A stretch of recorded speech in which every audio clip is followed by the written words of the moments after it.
আমরা আসছি চন্দ্রগাঁও। দাদার নাম কি? শীষ মোহাম্মদ। শীষ মোহাম্মদ। কি লাগাইছেন আপনি? বেগুন।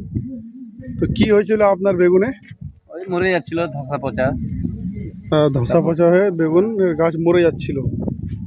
দেখে নেন বেগুনের গাছ।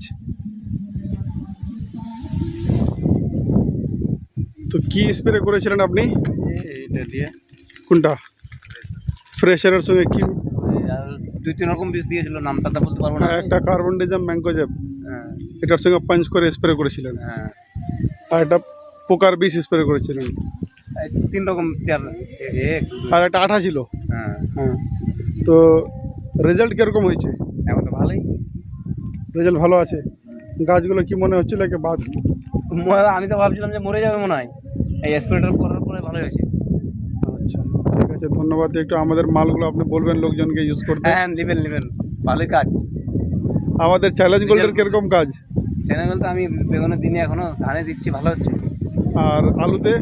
আলু তো ভালোই হয়েছিল। ভালো হয়েছিল রেজাল্ট। ঠিক আছে, ধন্যবাদ।